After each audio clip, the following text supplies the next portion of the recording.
Hello दोस्तों, स्वागत है आपका हमारे चैनल विटामिन मनी में।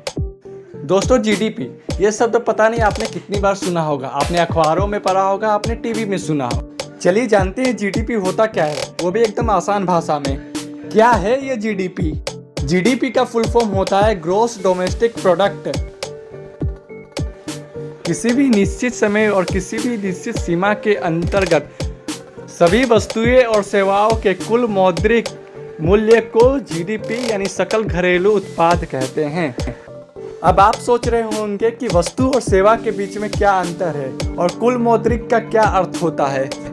अगर हम कोई खाद्य पदार्थ, इलेक्ट्रॉनिक आइटम या कोई भी माल सामान खरीदते हैं तो वो वस्तु में आती है, जिसके बदले में हम मौद्रिक मूल्य चुकाते हैं। लेकिन कोई अपना विशेष ज्ञान, कला का उपयोग करके हमें सेवा दे रहा हो तो वो सेवा कहलाती है।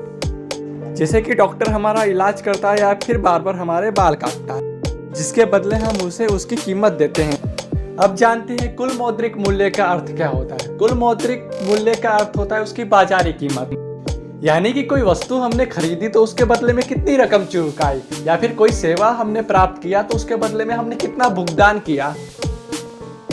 यह एक मापक की तरह है जो ये बताता है कि देश की आर्थिक स्थिति सुधर रही है या फिर और नीचे गिर रही है, क्योंकि जिस देश की आर्थिक स्थिति जितनी अच्छी होगी वो देश उतना ही विकास करेगा।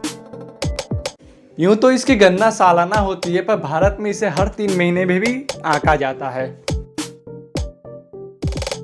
अब आते हैं सबसे इम्पोर्टेंट पॉइंट पर कि आम लोगों के साथ इसका कैसे कनेक्शन है। यूं तो जीडीपी घटने या बढ़ने से सामान्य जनता पर कई प्रकार के असर पड़ते हैं, पर हम यहाँ पे सिर्फ मुख्य असरों के बारे में जानेंगे। जीडीपी घटना किसी खतरे की घंटी से कम नहीं है। जीडीपी कम होने से लोगों की औसत आय में कमी होती है, जिससे लोग गरीबी रेखा के नीचे जाने लगते हैं। साथ ही नए रोजगार पैदा होने की रफ्तार भी धीमी हो जाती है। वहीं लोगों के बचत और निवेश में भी कमी होती है। अगर आपको वीडियो पसंद आया हो तो चैनल को सब्सक्राइब और वीडियो को लाइक कीजिएगा। साथ ही इसके रिलेटिव आपके पास कोई क्वेश्चन या फिर फैक्ट है तो कमेंट जरूर कीजिएगा। आपका शुक्रिया। जय हिंद।